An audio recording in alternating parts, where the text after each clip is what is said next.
Hello everyone, myself Krishnan Priyanka, faculty of the Knowledge Institute of Nursing, and today we learn about the endometritis.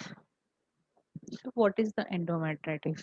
So, endometritis is an inflammation or the irritation of the lining of the uterus, the endometrium. So, જે endometrium uterus નું layer છે, three layers છે એની અંદર જે endometrium layer છે જે સૌથી અંદરનું layer છે જેની અંદર inflammation અને irritation જોવા મળે એની lining of the uterus ની અંદર.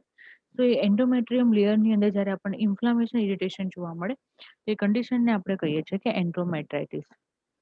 So reproductive system with the endometritis and reproductive system with the growth of the endometritis. So અહીંયા આપણે જોઈ શકીએ છીએ કે યુટ્રસ છે અહીંયા આખું રિપ્રોડક્ટિવ સિસ્ટમનું સ્ટ્રક્ચર આપેલું છે અહીંયા યુટ્રસ આપેલું છે જેનું અંદરનું આ લેયર છે તે લેયરની અંદર આપણને ઇન્ફ્લામેશન અને ઇન્ફેક્શન જોવા મળી રહ્યું છે જેને કહીએ છીએ કે એન્ડ્રોમેટ્રાઇટિસ અને બની શકે ઘણીવાર આ યુટ્રસ ઘણી અંદરની સાઈડ એટલે કે ફેલોપિયન ટ્યુબ છે ઓવરી છે એ બધી જગ્યાએ પણ ઇન્ફેક્શન ક્રિએટ કરે છે. The causes says so endometritis is caused by the infection of the uterus. It can be due to the chlamydia, gonorrhea, tuberculosis, or the mix of the normal vaginal bacteria. It is more likely to occur after miscarriage or the childbirth, and it is also more common after the long labor or cesarean section.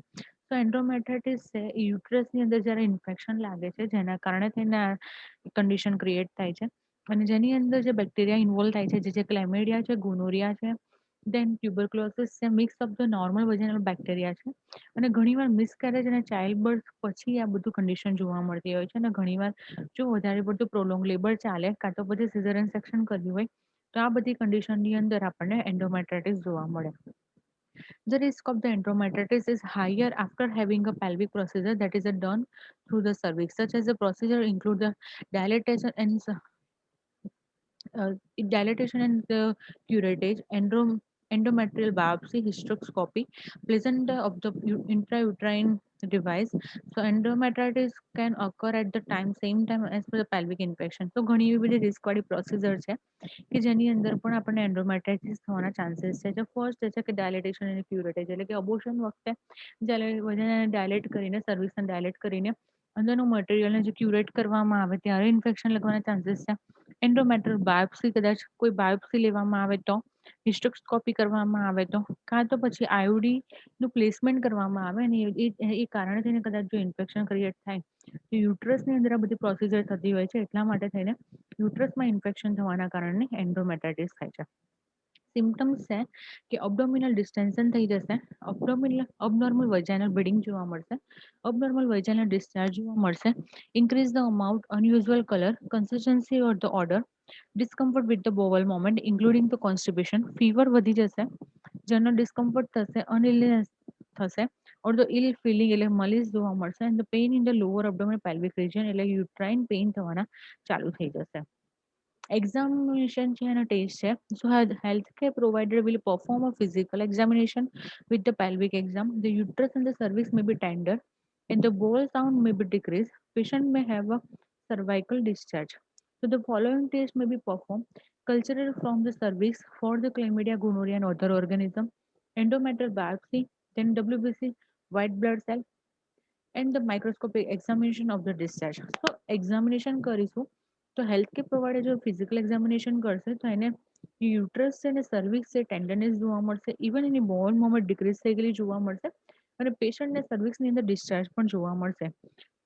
જો આવી condition જોવા મળે તો test કરવામાં આવશે એટલે કે cultural test કરવામાં આવશે જેના કારણે થઈને કયા બેક્ટેરિયાના કારણે થઈને ઇન્ફેક્શન લાગ્યું છે એ ખબર પડશે.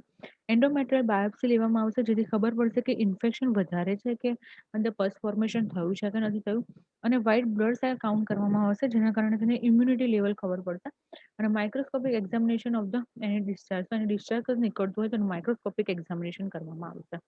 ટ્રીટમેન્ટ છે કે treatment with the antibiotic is important to treat the infection. તો મોસ્ટ બધી જ કન્ડિશનની અંદર ઇન્ફેક્શન વાળી જેટલી પણ કન્ડિશન છે એની અંદર બ્રોડ સેપ્ટમની એની અંદર એન્ટીબાયોટિક પ્રોવાઈડ કરવામાં આવે છે prevent the complication and complication case occurring after childbirth involving the severe symptoms may require patient to admit a hospital. અને જો બહુ વધારે પડતું પેશન્ટની અંદર આ કન્ડિશન વધારે થઈ જાય અને વધારે પડતું ઇન્ફેક્શન જોવા મળે તો પેશન્ટને એડમિટ કરવામાં આવે છે હોસ્પિટલમાં. પોસિબલ કોમ્પ્લિકેશન થઈ શકે છે કે પેશન્ટમાં ઇનફર્ટિલિટી આવી શકે છે, કારણ કે યુટ્રસ એવી જગ્યા છે કે જેની અંદર જે ફિટસ છે એનો ગ્રોથ થતો હોય છે, પણ જો યુટ્રસ જ બરાબર ના હોય, એની અંદર જો ઇન્ફેક્શન વધારે થઈ ગયું હોય તો ત્યાં ઇનફર્ટિલિટી થવાના ચાન્સીસ છે. પેલ્વિક પેરિટોનાઇટિસ એટલે કે જનરલાઇઝ પેલ્વિક ઇન્ફેક્શન થઈ જશે, બધી જગ્યાએ ઇન્ફેક્શન ફેલાવાનું ચાલુ થઈ જશે.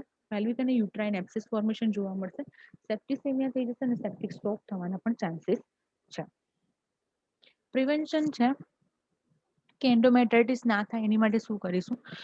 So endometritis mostly caused by the sexually transmitted infection, can be prevented by the early diagnosis and complete treatment of the sexually transmitted infection in the patient or the all sexual partner.